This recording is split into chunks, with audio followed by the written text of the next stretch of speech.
Hello, myself Dr. P.K. Verma. Welcome you in the biology class. In the last session, when I was discussing about the experiments to prove that DNA is a genetic material, I just outlined an experiment related to transformation.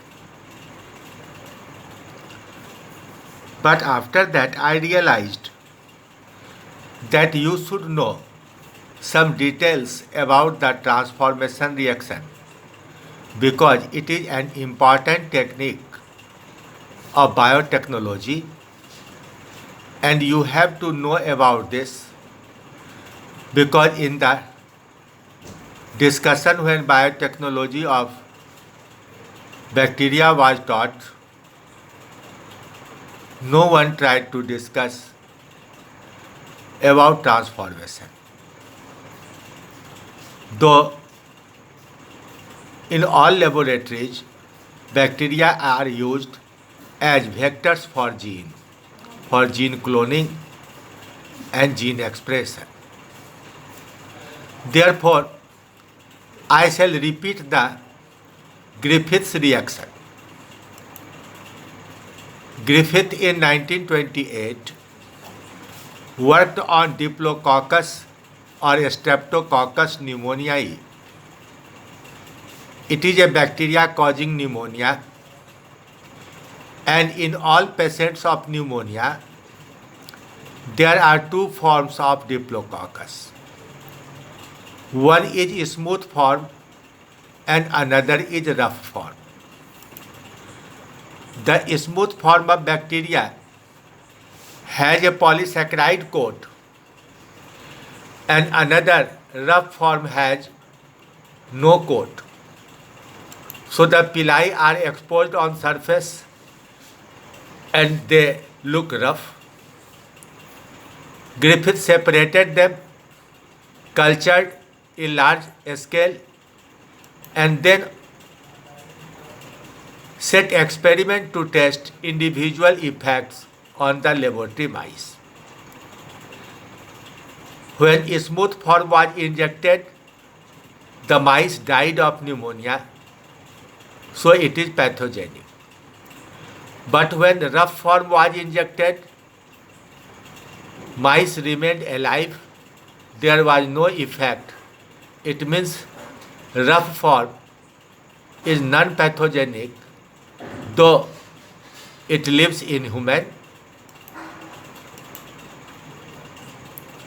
Now, Griffith killed the smooth form by just heating, and then the dead smooth bacteria was injected into mice. There was no effect. It means only the living smooth bacteria are capable of causing pneumonia, not the dead ones. By chance,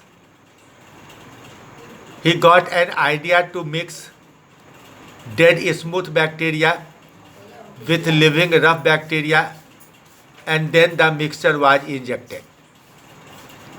He was surprised to find that the mice were killed, and in its blood, living smooth bacteria were present.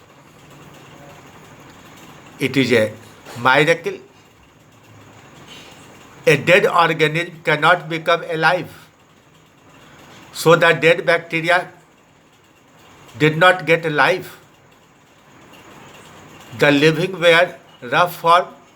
Certainly somehow the living rough bacteria were transformed into smooth bacteria and became pathogenic. It was therefore concluded that some genetic material from the dead smooth form of bacteria must have been entered into the cells of living rough bacteria and have converted them into smooth form and cause their pathogenic effect.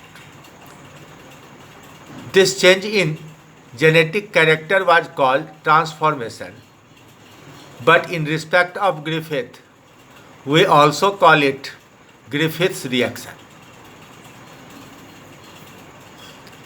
Now the concluding point is mixture of dead S form and living R form pathogenic. In blood of dead mice, living smooth form was present in large number. That means when the smooth form were heat killed and these were mixed with living rough bacteria, the mixture caused pneumonia in mice and the mice died.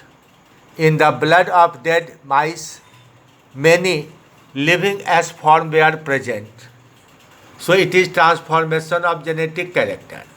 Somehow, from the cells of these dead smooth bacteria, genetic material has been transferred to these living rough bacteria, and these rough have been converted into smooth bacteria.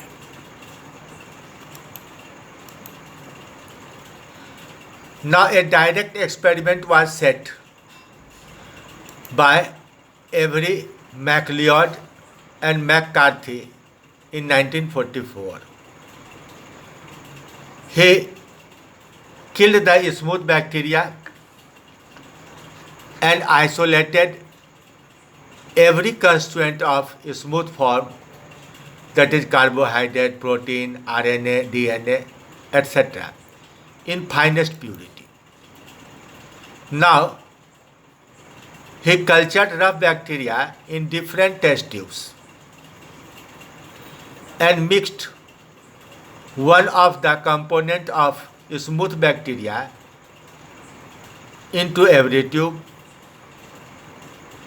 When he mixed protein, no transformation, carbohydrate, no transformation, RNA, no transformation, but when DNA was mixed, transformation occurred, so DNA was a genetic material.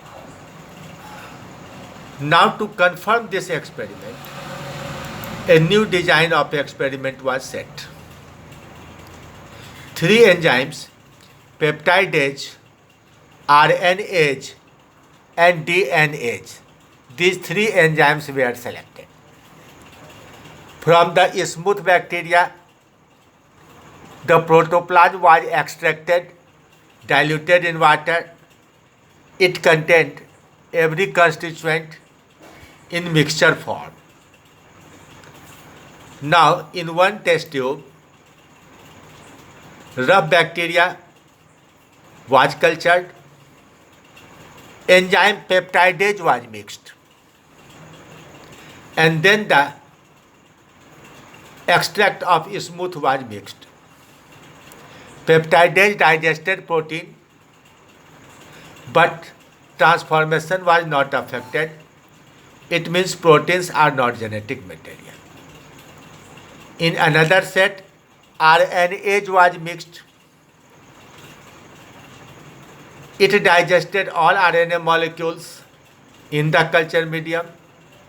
There was transformation.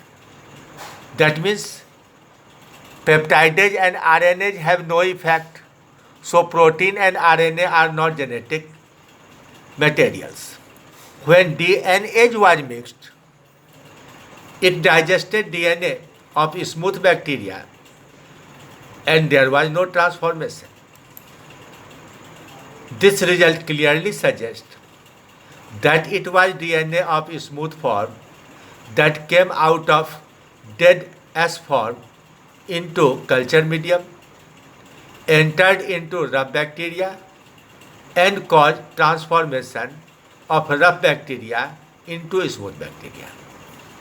So DNA is genetic material.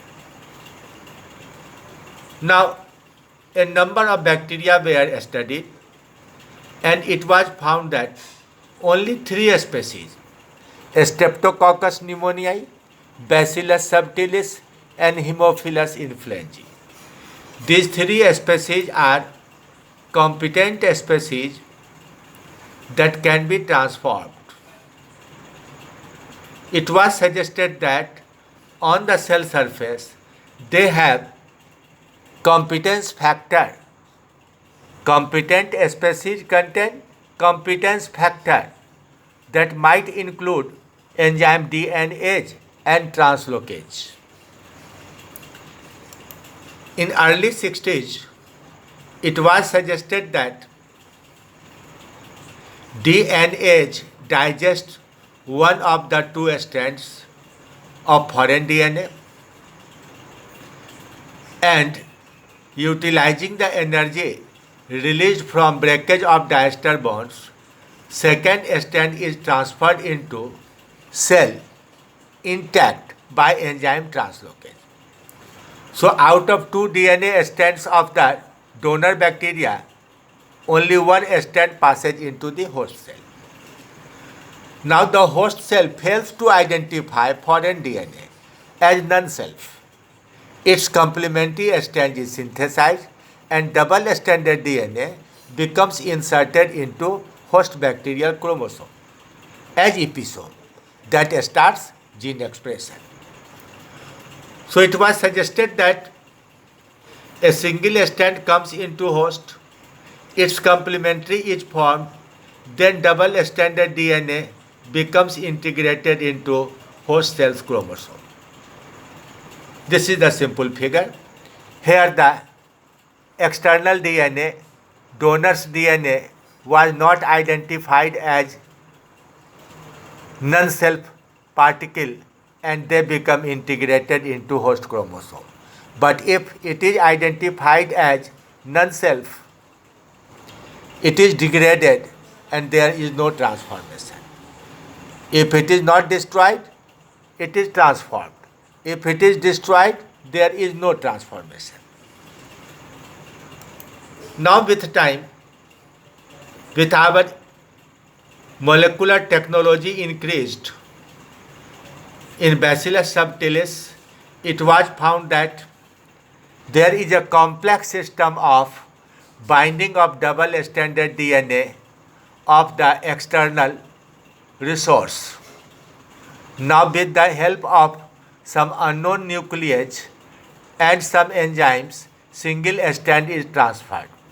This single strand becomes bound to single strand binding protein that is used at the time of DNA replication, and you will study about them, and after that the two strands are formed.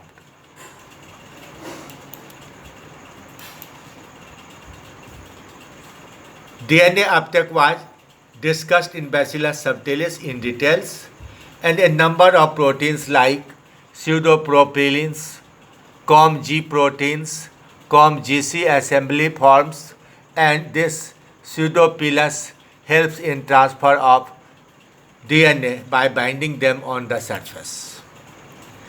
This pseudopilus drives one strand into the cell, and inside the cell single strand is not identified by the host cell's nuclease. Therefore, its replication occurs and this single DNA searches for a homologous site on the host chromosome, and there it becomes integrated and forms the second complementary strand.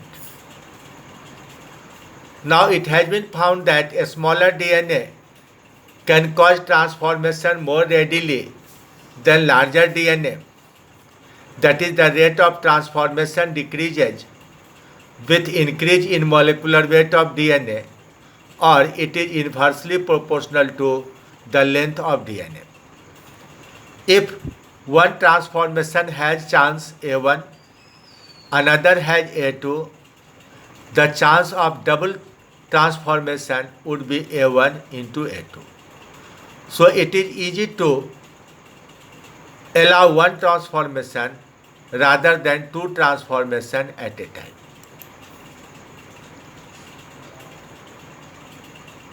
Now you have been taught about every details of the transformation reaction, and it will help you in understanding of biotechnology when you will study formation of the cloning factor, that is a bacterial plasmid. Thank you.